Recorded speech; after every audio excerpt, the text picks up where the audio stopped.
Hey guys, and welcome back to another Lost Bits video right here on TetraBitGaming, the series where we explore the unused, altered, and unseen content in gaming.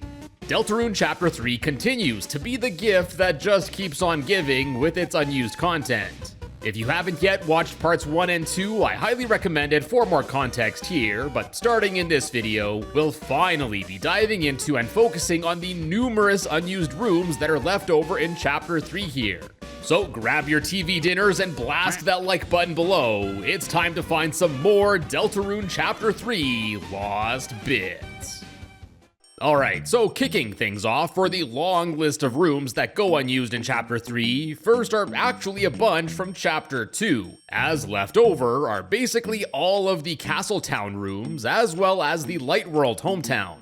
Although the hometown is briefly seen at the end of Chapter 3 as Chris and Susie run to the shelter, you can never normally just casually stroll through the town in this chapter and visit all the different buildings and characters. And the same goes for Castletown, which unlike in Chapter 4, where the game does allow you to go back and visit it again, despite being left over completely like this with all of the areas and stores accessible, characters interactable, and even the transition animation fully intact when going to the Dark World via the school, it's never normally accessible. I guess it's not entirely surprising that this is left over like this, considering it's all complete from Chapter 2, but I think it still would have been nice to pay a visit here in Chapter 3. Interestingly, the incomplete Clover Room I covered in some of my past videos returns, and oddly enough, after loading into the fountain cutscene that's also a leftover from previous chapters, the text just defaulted to, "It's a tree, for parties." Now, I'm assuming this happened since the last text loaded was from these trees in that Clover Room, but anyways, just thought this made this cutscene pretty funny, seeing this same text over and over. Now, before we get to the rest of the unused rooms, I believe I touched on this in a previous video, but there are several rooms that you go through in Chapter 3 that actually have old graphics and layouts hidden underneath what's normally seen in the final cut of the game. For example, hidden under what's normally seen in the entrance area before the Cowboy Shootout minigame is this incredibly basic and unfinished simple pathway. Other examples of this include the early version of the Green Room hallway lacking the Tenna statues, looking more like the S-rank area and having these signs on the wall here that are otherwise unseen. The early version of the start of the Backstage area used to have this, what looks to perhaps be an early stage room on the left side that seems to have been the same design style that we saw in the concept art we went over in a previous video. And then on the path going right, we can see not enough ice E-blocks here. This area has a path layout that, although obviously lacking any details, appears to be the same. This path with the dust piles, on the other hand, starts out similar to how it ended up getting finished, but the path towards the end here is not only different, but also seemingly unfinished, as the path just kind of ends. And then there are also these random thin path stragglers at the top here as well. The room where you fight the water cooler also has an old hidden layout that reveals the plan for the door to originally be on the right of the room rather than on the bottom as it was eventually changed to.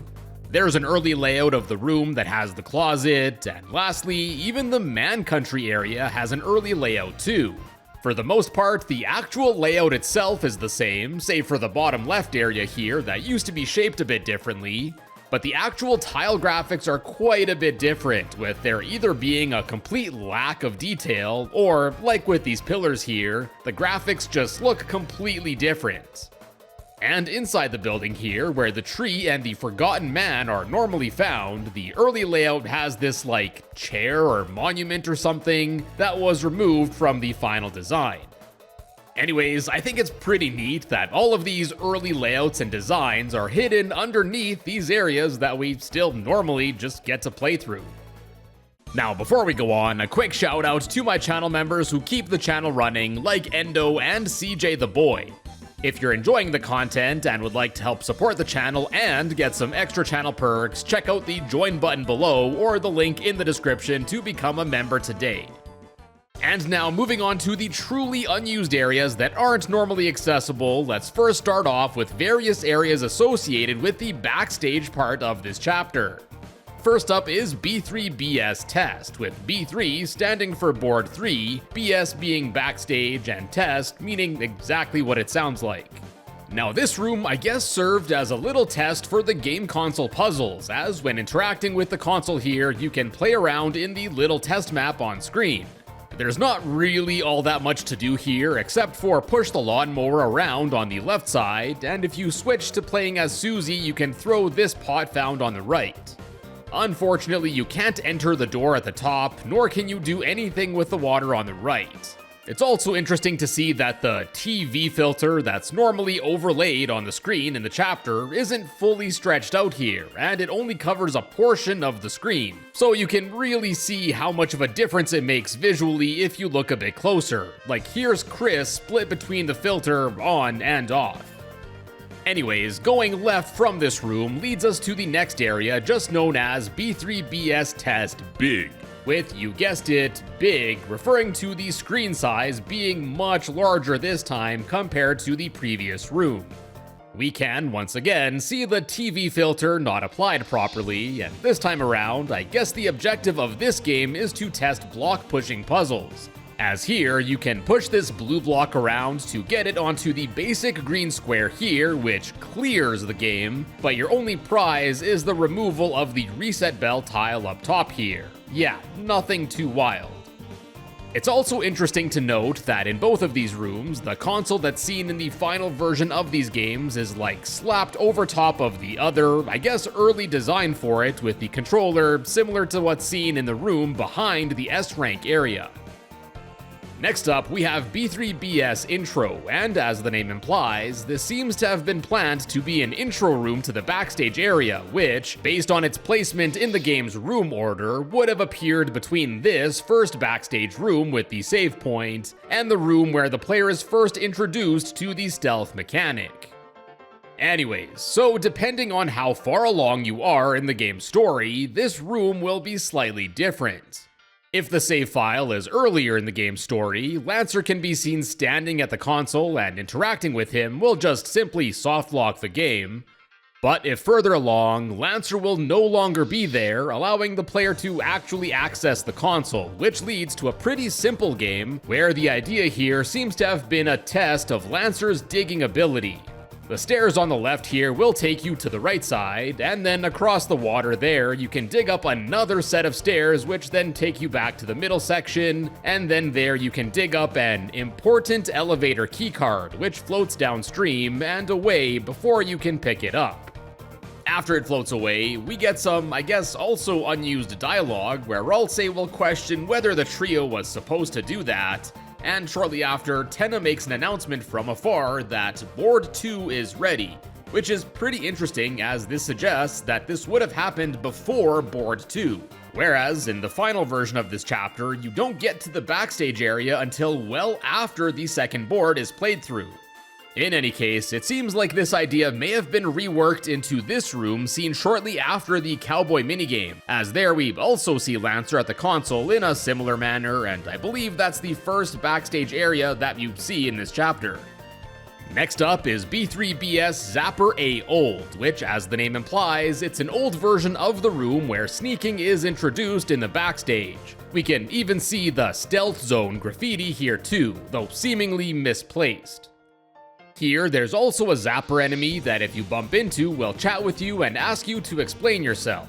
If you say you're there to cheat, you'll start up a battle against a pair of Zappers, and if you select that you're looking for Lancer, you'll just get sent back to the previous intro room.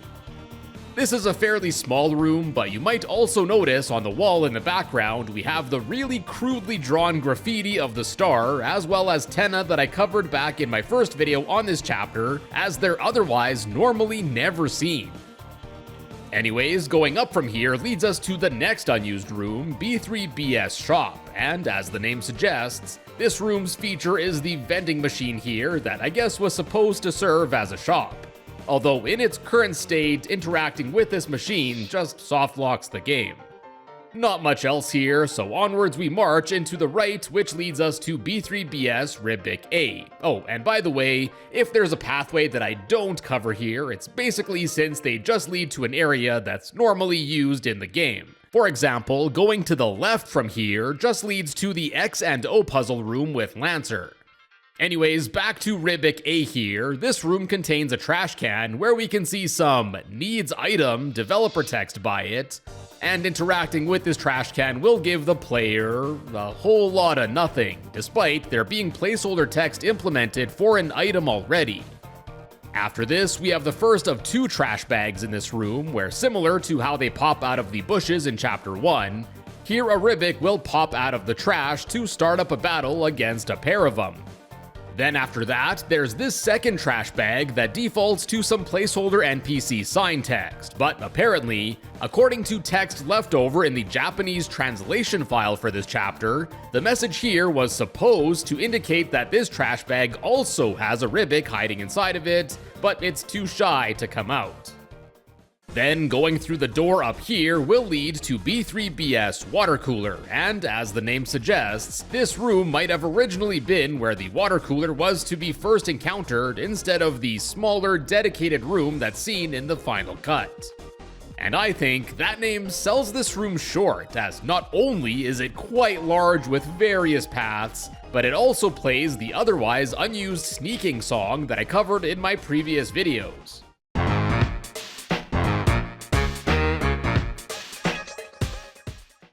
Anyways, if we enter through the door from the Ribic room, we'll start out on the left side here that leads to a brief stealth segment, and if you make it through or get caught by the light, you'll end up in the middle area of the room, where you can see the comically small golden sun. Then the top left area of this room leads to another needs item trash can with nothing in it. The right path leads to 2 lengthier stealth sections that ultimately lead to this treasure chest that, much like the trash cans, didn't get a proper item placed in it yet. And then, yes, of course, here we can also see the titular water cooler, which you can run into and battle if you like, though the battle is the same as normal. And then, oddly enough, the bottom right exit in this room actually takes you to this area that's found towards the end of this chapter, before you get back to the green room for the last time before the final boss encounter. And we're still not done with this room, as taking the top right exit here will lead to B3BS Sad Shadow Guys, which you'll probably recognize as an early version of the one room with the massive TV and a bunch of shadow guys that you can lawn mow through their paperwork. Though unfortunately in this early room, although the lawnmower can be seen on the screen, there's no open console for the player, so you can't take care of their work for them this time around. And then taking the top door here will lead to a second Ribic room, Ribic B, which seems to be an early version of the trash can room found in the final cut. Here we can again see several garbage cans with some containing items, one containing a Ribic enemy, and there's one with a switch that reveals this door that leads to that one stealth hallway with the trashy. And then going right from this room takes us to B3BS Rules La Nina, where once again, depending on where you are in the game, it appears different. If earlier, rules can be seen with El Niño and La Niño as they try and solve the puzzle on the screen to no avail, and then there's also a lone shadow guy on the bottom right here that can't be interacted with.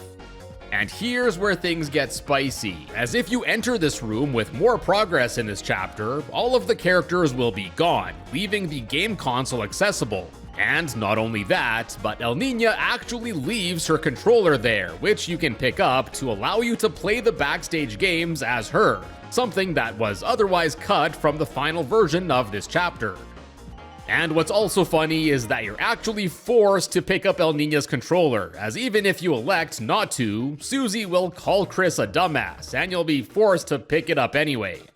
And unfortunately, the way I guess the hitbox is positioned here, you'll actually be forced to pick up another controller every time you press the interact button. Anyways, El Niño's ability has her crying, which can be used in this puzzle to bring some moisture to the dried up area on the left side here. And once that pond is rejuvenated, you can switch to Susie in order to throw down the 3 bridge sections to make your way across to the left side of the screen, where as Lancer, you can then dig up 100 points. A seemingly small reward for this puzzle, but hey, I suppose it's better than nothing. Then after this room, going to the right leads to B3BS Rules Boss, where if the gang is in the previous room, this one will be empty, but if they're not in the previous room, both La Nino and El Nina can be seen chilling here. And based on the naming of this room, it seems likely that this may have originally been where the battle against Rules would have taken place.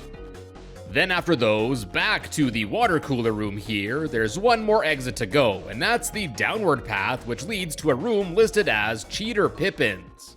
To no surprise, we see a few Pippins here, with one blocking the path to the right, as well as yet another game that we can play with the instructions given to us right away. Roll a 2, 4, or 6 to win. Easy enough, right?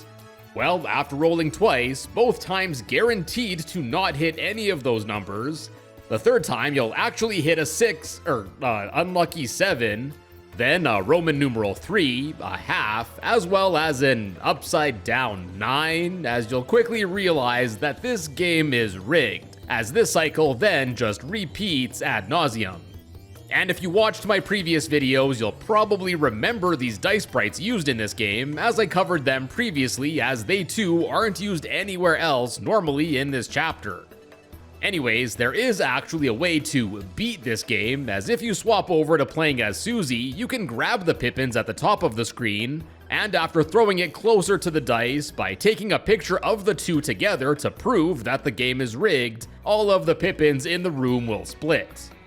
But before we go to the right door that the other Pippins was blocking, going to the left from here leads to B3BS Camera Reminder. And as that name implies, this looks to have been planned to be a room to remind the player to use the camera in the puzzle games. Now normally, although you do have the camera enabled in the previous room with the dice game, here by default without any extra modifications to the game, oddly enough you can't use the camera, making this camera puzzle impossible.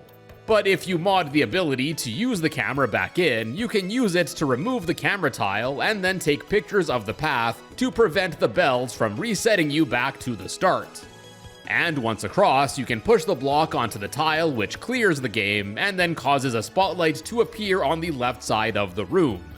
And after walking into it, a blushing zapper will appear and tell you that you aren't supposed to be back there, and the zapper will offer you the option of either getting warped back to this jail that's normally seen in the game, or you can just stay there if you want to.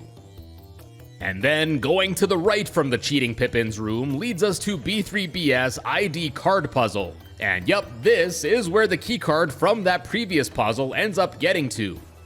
And if you manage to get El Nina's controller from before this point, yup, you guessed it, you can cry some more tears to rehydrate this area, which creates a waterfall, which then drops the keycard down for the player to finally be able to collect it to see it's called the Moon Cloud keycard. And we'll chat more about it later, but for now, that's about it for the unused Backstage maps, so onwards we go to the other Teevie world maps referred to in their file names as Teevie. So first up is Teevie Stealth, and the name is actually a bit misleading as this room doesn't really offer anything related to the stealth mechanic, but rather, this area seems to be a test of the cheering audience that pops up in certain sections in these areas, as throughout this room there are several segments ranging from short to long, where as you walk by them, the audience and camera flashes will start, and Susie and Ralsei will become more transparent. So yeah, it's kinda strange that this room refers to the stealth mechanic, and apparently this room was replaced with this one where the player can eavesdrop on Tenna calling Ram, but that room also has very little to do with the stealth mechanic.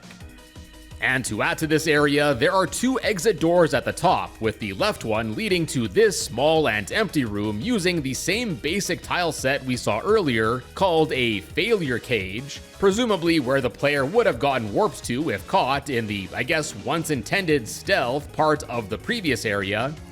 And then the other exit leads to a Ribic room, which is another empty area with a narrow path this time, and based on the name, I assume Ribics were intended to be found here. After this, we have Teevie Maze, where, surprise surprise, we got a maze here. Now, this isn't just a run-of-the-mill maze either, but rather, throughout the room there are several of these zapper enemies, with there being pairs with an associated color on them, or lack thereof, and as you might suspect by now, each pair of these zappers will teleport the trio between each other in order for the player to get around the room. There is actually one fake out in this room though, as this zapper here will start up a battle with the trio instead. There's no real main exit to this maze or anything, with all of the functional exits leading to a room that's normally seen in the game. It seems like the groundwork was here for a potentially neat little puzzle room, but obviously this never got fleshed out. And although they aren't connected to this maze room, there are several other maps with maze in their title that suggest that they were once planned to be connected. We got Maze Points, Maze Chef, as well as this larger area referred to as Maze Final. And the basic looking rooms don't end there either, as we also have Teevie Cutscene Final, as well as this one referred to as Teevie Preview South. Next up is Teevie Audience Pits, which sounds like something the other room should have been named. This room is essentially a maze where you have to pick a path going from left to right while avoiding the audience, as if you pick a wrong path, the audience will cheer for you. However, a bunch of spotlights will rush your way, resulting in a battle against some zappers. Now that sounds fine at first, but as soon as that battle is over, another light will activate on the characters, which unfortunately just softlocks the game. So yeah, in order to get through this room, you basically can't make any mistakes. Here's a full view of the map, and here's the path that I figured out through trial and error works, but as you can see with these hitboxes here, with the exception of the last part, there are multiple possible paths that you can take.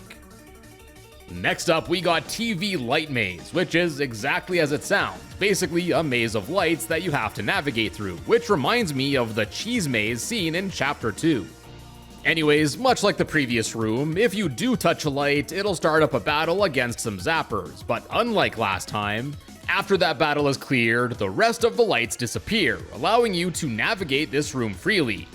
There's also a chest here that contains a white ribbon item, and then seemingly a callback to the cheese maze from Chapter 2, there's this chunk of cheese on the bottom that indeed looks out of place. And after you eat it, it will cause all of the lights to swarm towards the trio, resulting in the zapper battle if you haven't already finished it. And if you avoid all the lights and cheese, you can make it past this finish line, which will cause the lights to home in on the trio anyways, so I guess there's really no avoiding that battle here.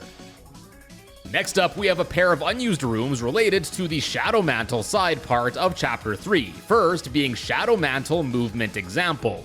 And this just loads up this small, I guess early version of the Shadow Mantle battle room where, contrary to the room name, Shadow Mantle doesn't end up moving here at all and just stays in place, performing this fireball star attack move over and over again.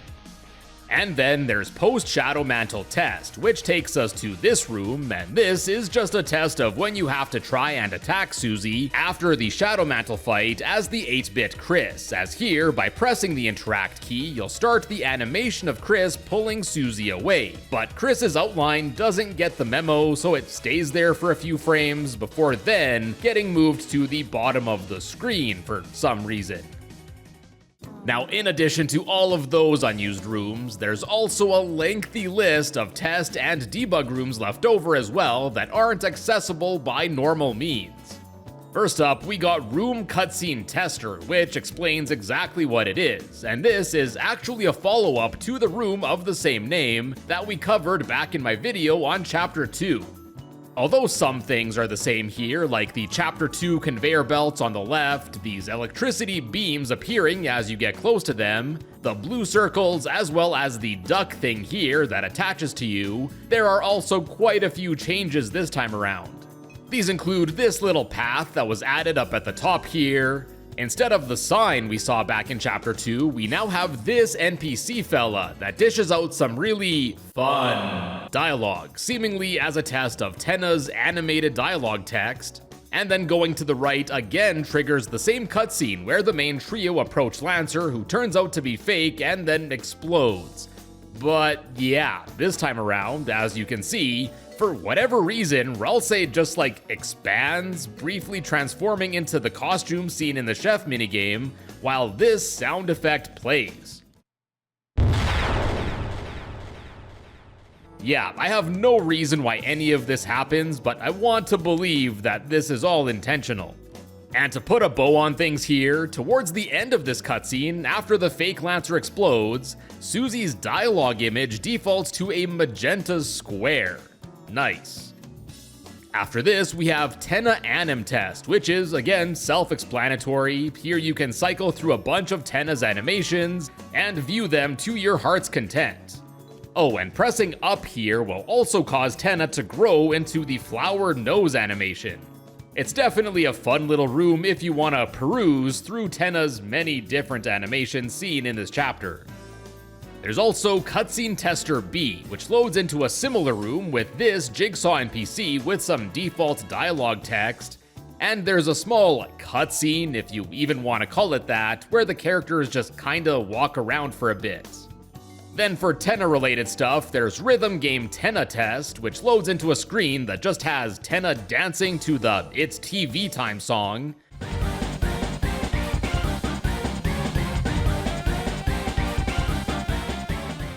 And we can also see a simple timer at the top left here.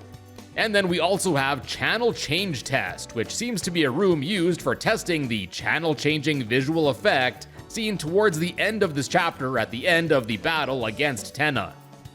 In this debug room, you can cycle between several different backgrounds, including the Lightner's live stage, the Susie Zilla area, Chris's home, as well as a board game room, and each time you cycle, Tenna's animation will also change. Furthermore, you can also toggle the static channel change animation to be constantly going, and for whatever reason, you can also toggle the Roaring Night to appear above or below the static. And yeah, it's unclear why exactly Bro is here. Then there's Lerp Test, which is a debug screen for testing linear interpolation for some sprites, a spade, and Chef Chris up at the top here. Then we have Gen Anim Test, which just briefly plays this animation, and that's about it. Not really sure what the intention of this one was. Then next is Perspective Testing, which takes us to what looks to be an early version of the main green room area. And yeah, elephant in the room, there's this spiral of numerous circles that appear to be showing a depiction of Castletown. And as the name of this room implies, this was used for testing, I guess, the perspective of sprites getting smaller and larger to create the illusion of a 3D space. Next, we got Game Showroom Tenna Test, which loads into an early version of the show stage, which lacks the side curtains and has different proportions. I'll flip back and forth a few times so you can see the differences better. Then there are also unused debug or test rooms for all of the minigames that you can play in this chapter. Starting with the Rock Band minigame is Rhythm Game Editor, and here you can not only play the Raise Your Bat song and the one that's played during the Tenna boss fight, but also several other tracks, including Rude Buster, as well as the Vapor version of it that I believe is only used during the battles against the water coolers. And these songs are fully charted and playable here. And to add to that, you can also choose which part you want to play between the drums, guitar, and vocals, something you can't normally do, as only the guitar part is playable in the final game. And of course, we can't forget about the actual editor part of this debug screen. Now personally, I didn't want to mess up any of the tracks, so I didn't really get into it myself, but it seems like you can edit any of the listed tracks to your liking as well. Although Chapter 4 expanded on this minigame by adding several more songs that you can play, Chapter 3 only really has the one full song and the mini parts during the Tenna fight. So based on everything that's found in here, it seems like there were plans to flesh out this minigame quite a bit more. But I suppose maybe this was deemed too ambitious or something, and Toby Fox and the other devs felt like their time and efforts could be better spent elsewhere, which fair. But I think more tracks and being able to choose between the different parts would have been really cool. But hey, I guess we can still do that here in this editor. Now next up is a test map for the chef minigame, which first starts off in a level select screen of sorts where you can choose between 7 different options, referred to as micro games here. None just starts up the chef game as normal when you first play it after board 1 in this chapter. Dodge Fire appears to be the same micro game that's used in the Tenna fight, but with many more fireballs sent Chris's way. Also, this and all of the other microgames playable from this menu lack the UI on the bottom seen in the Tenna fight, and the TV screen is seen using the normal design with the popularity stars from the regular chef minigame instead of just a large timer. Then next, we actually have the first of a few scrapped iterations of this minigame called Defeat Guests, where the game starts with 5 small shadow guys at the bottom of the screen, and they'll periodically hop up onto the bar, and the goal here is to either stomp on or throw food on all of them to defeat them before the 15-second timer runs out. Next is Dodge and Fight, which is a mixture of the previous 2 modes, as you have to dodge fire that's sent your way from 2 shadow guys cooking in the kitchen, as well as defeat the 2, this time larger shadow guys that spawn below. Then we got Fire Whip, which is another scrapped iteration which introduces a sort of jump rope mechanic, as Tenna will extend his nose out and sweep across the bar, and the goal here is to just grab enough food items and feed them to Tenna without getting tripped up. Then there's also Fire Whip Hard, which is basically the same thing again, only this time Tenna is replaced with a shadow guy, though the nose is still there. And then lastly is number 6, Dodge Fire Easy, which I believe is closer, if not the same, as how the minigame appears in the Tenna fight. Then after the chef minigame, we of course lastly have the Susie Zilla one, which actually has 2 unused test maps left over. The first and more robust one is referenced as Susie Zilla Single Screen Mockup. And much like the previous chef screen, we start out with a level select screen of sorts where we can choose from 5 different iterations of the minigame, including protecting the Tenna statue in the middle, destroying the statue in the middle, protecting Ralsei surrounded by explosives, and then where you actually fight against the Tenna statue, where for it we have the regular mode as well as a turbo mode that basically just starts faster. And then secondly, we have this test room simply referred to as Susie Zilla, and as you can see, this one isn't really left over in a complete state at all, as here, basically all of the visuals are missing except for Susie as well as a small gang of smaller shadow guys. Now this appears to be an early version of the minigame, as it actually plays differently too. The awkward momentum of moving Susie around isn't here, she doesn't do her spin move but rather just like a tail attack, and she also has a sprint ability that's cut from the final version of Susie Zilla. It's really unfortunate that a lot of the visuals were gutted from the game, as there still seems to be something that can hurt Susie, and every once in a while, something will like shoot at Susie, causing explosions to occur, and these are actually the same more cartoon-like explosions that otherwise go unused that I covered back in part 1. And there's also seemingly an invisible enemy or something that you can hit on screen, and if you do, a subsequent more realistic explosion also occurs. And furthermore, based on what's left for the collision of this map, it looks to have been a very long area, and since you can't go off screen, it makes me think that this may have been some sort of auto-scroller. And there are also references to a bunch of objects and enemies that would have appeared in this minigame that were cut, including zombies, gun zombies, cars, and more. And yeah, unfortunately, despite remnants of them remaining in the game's files, all of these sprites for these were gutted from the game. Now, while I do think the Susie Zilla we got in Chapter 3 is okay, whatever this used to be seems to be something more my speed. And then lastly, for the debug rooms, we also have another sound test menu, which is pretty self-explanatory. You can just go through numerous tracks, most of which seem to be left over from Chapter 2, and not only listen to them to your heart's content, but you can also pitch them up and down, which is pretty neat.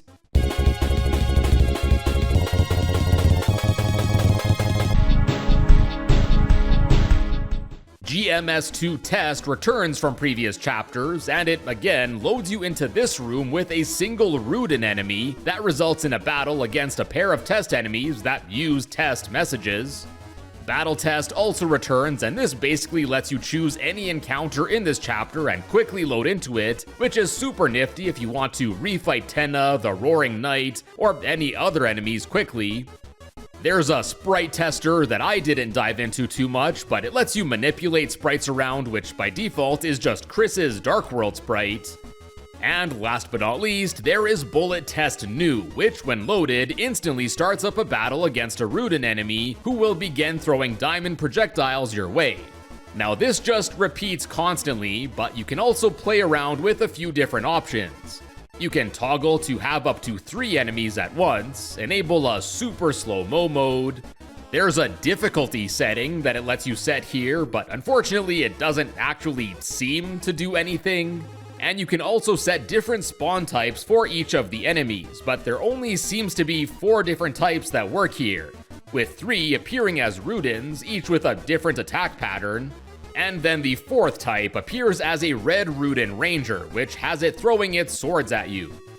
As the name of this room implies, this was obviously used for testing bullets in the battles. And it's a neat little thing to play around with, but I just wish that it let you test far more of the game's enemies than the limited selection that it lets you here. And my friends, we'll wrap it up for part 3 here, but there are actually several more unused maps to go over, specifically related to the console board segments featured in Chapter 3. So stay tuned for that in the near future, and be sure to subscribe with the notification bell to be notified as soon as it's posted. Till then, check out some of my other Lost Bits videos, and as always, thank you all so much for tuning in today, and I will see you in a bit.